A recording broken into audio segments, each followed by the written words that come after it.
Hello दोस्तों, I am नवीन और इस वीडियो में हम करूँगा क्लास 10th का क्वेश्चन जो कि मैंने chapter a related to circle से लिया है। तो चलिए शुरू करते हैं। तो देखिए समय में दिया है इन द फिगर, जैसे कि मैंने यहाँ पर रफली फिगर ड्रॉ की हुई है। A B C is the quadrant of a circle of radius 14 centimetre. यहाँ पर ए बी सी एक क्वाड्रेंट है उस सर्कल का जिसकी रेडियस 14 सेंटीमीटर है। तो यहाँ पर मैंने पी पॉइंट लगाया अपनी तरफ से। आप ऐसे भी बोल सकते हैं कि ए बी पी सी ये पूरा एक क्वाड्रेंट है उस सर्कल का जिसकी रेडियस 14 सेंटीमीटर है। आगे है and a semi circle is drawn with B C as a diameter.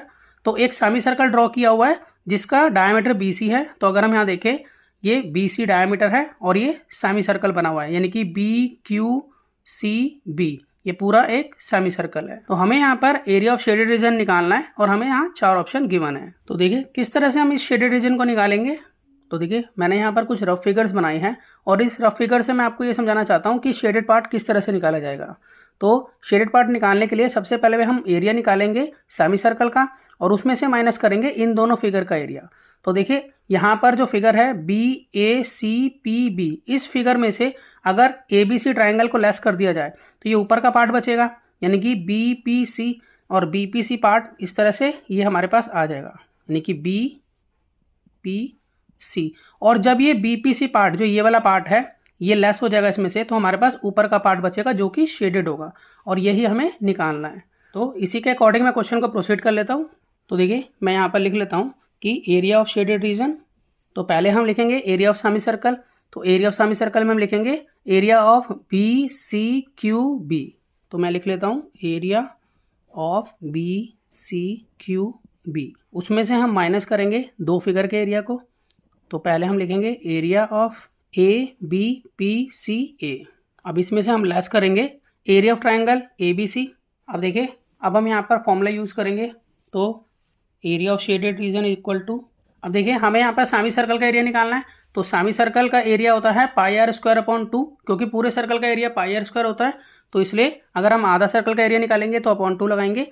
तो मैं यहाँ पर इसके लिए फॉर्मूला लिख लेता हूँ area of B C Q B जो कि सेमी सर्कल है, यहाँ आएगा pi R square upon 2 minus. अब हमें एरिया निकालना है area of A B P C A. Area of A B P C A एक तरह का क्वाड्रेंट है, ठीक है। तो क्वाड्रेंट का एरिया जो है वो होता है पाई आर स्क्वायर अपॉन 4, क्योंकि ये सर्कल का 1/4 पार्ट होता है। तो इसके लिए हम यहाँ लिख लेंगे पाई आर स्क्वायर अपॉन 4। उसमें से माइनस करना है एरिया ऑफ ट्राइंगल जो कि है ए बी सी। तो एरिया ऑफ ट्राइंगल के लिए हम फॉर्मूला यूज़ करेंगे 1/2 मल्टीप्लाई बेस मल्टीप्लाई हाइट। अब देखिए अब मुझे फॉर्मूले में आर अप्लाई करना है। अब मैं देखूं अगर सेमी सर्कल का आर तो मुझे मालूम ही नहीं है, क्योंकि मुझे ए बी और ए सी मालूम है कि ये दोनों 14 है। लेकिन अगर हम सेमी सर्कल का डायमीटर देखें तो ये बी सी है। डायमीटर ही नहीं पता तो रेडियस कैसे पता चलेगी, क्योंकि डायमीटर का हाफ रेडियस होती है। तो सबसे पहले मुझे यहाँ पर बी सी निकालना होगा। तो बी सी निकालने के लिए मैं पाइथागोरस थ्योरम यूज़ करूँगा। और यहाँ पर ए 90 डिग्री है तो ए के बिल्कुल सामने जो है बी सी ये हाइपोटेनस होगी। तो मैं यहाँ पर पहले हाइपोटेनस निकालूंगा जो कि डायमीटर होगी और डायमीटर से फिर मैं रेडियस निकालूंगा। तो देखिए यहाँ पर मैं इस तरह से इसकी रफ फिगर बना लेता हूँ कि ये मेरे पास इस तरह से फिगर है। ये है बी, ये है ए सी। अब ये 90 डिग्री है तो ये हाइपोटेनस हो गया, ये बेस हो गया और ये हाइट हो गई। तो अगर मुझे हाइपोटेनस निकालना हो तो उसके लिए हम करेंगे रूट में base square plus height square. तो बेस अगर हम देखें यहाँ पर तो ये भी 14 दिया हुआ है मुझे और ये भी 14 दिया हुआ है। तो यहाँ पर 14 का स्क्वायर प्लस 14 का square. Hypotenuse equal to H Y short में लिख रहा हूँ मैं, हाइपोटेनस लिखना है आपने पूरा। तो यहाँ पर आ जाता है 14 का स्क्वायर 196, यहाँ पर भी 196। तो मैं इसको इस तरह से भी लिख सकता हूँ कि 2 मल्टीप्लाई 196 प्लस 196 लिखें या फिर 2 मल्टीप्लाई 196 लिखें, बात तो एक ही है।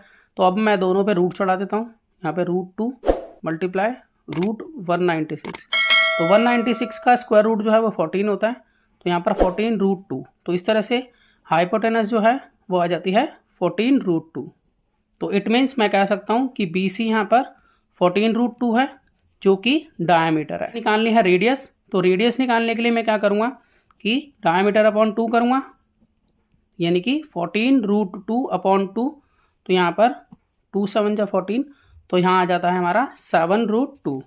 तो मैं यहाँ पर लिख लेता हूँ कि रेडियस हमारी यहाँ ये है 7 √2 सेंटीमीटर। तो अब हम यहाँ पर ये रेडियस यूज़ कर लेंगे। तो अब हम यहाँ से शुरू कर लेते हैं। यहाँ पर पाई की वैल्यू 22/7 मल्टीप्लाई आर की वैल्यू आ गई है 7√2 मल्टीप्लाई 7√2 और ये अपॉन 2 के लिए 1/2 लगा लेते हैं, फिर माइनस का साइन, इधर आई की वैल्यू फिर 22/7 मल्टीप्लाई। अब देखिए ये वाली जो आर है ये क्वाड्रेंट की है, ठीक है। क्वाड्रेंट हमारा अगर देखें तो वो है यहाँ ABPCA, ये क्वाड्रेंट है हमारा। तो इस क्वाड्रेंट की रेडियस तो AB और AC होगी जो कि 14 है। तो यहाँ पर R की जगह पर मैं 14 का यूज़ करूँगा, तो मैं यहाँ पर लिखूँगा 14 मल्टीप्लाई 14 मल्टीप्लाई 1/4, क्योंकि यहाँ अपॉन में 4 है, फिर माइनस 1/2 बेस इंटू हाइट। अब अगर हम ट्रायंगल की बात करें तो ट्रायंगल ABC के अंदर बेस हमारा AC है और हाइट हमारा AB है, तो मैं उसको लिख लेता हूँ, ये दोनों ही 14 है, 14 × 14। अब जस्ट हमें कैलकुलेशन करनी है, हमारा आंसर ईजिली आ जाएगा। तो यहाँ 7 से 7 कट हो गया और यहाँ पर मैं काट देता हूँ 2 से इस 22 को, ये हो गया 11। अब यहाँ पर 11 मल्टीप्लाई, अब √2 × √2 हो जाएगा 2 और एक है यहाँ पर 7। और कैलकुलेशन मैं नेक्स्ट स्टेप में करूँगा, आगे मैं सॉल्व कर लेता हूँ। यहाँ माइनस का साइन और फिर यहाँ ब्रैकेट ऑन, 7 से हम काट लेते हैं इस 14 को 2 जा पे, और यहाँ पर 2 1 जा 2, 2 1 जा 2, 2 2 जा 4, इस वाले 2 से ये 2 कट जाता है। अब यहाँ बच जाता है 11 × 14, तो मैं यहाँ पे लिख लेता हूँ 11 × 14 माइनस, और यहाँ 2 7 जा 14, ठीक है, और फिर 7 × 14 यहाँ लिख लेते हैं।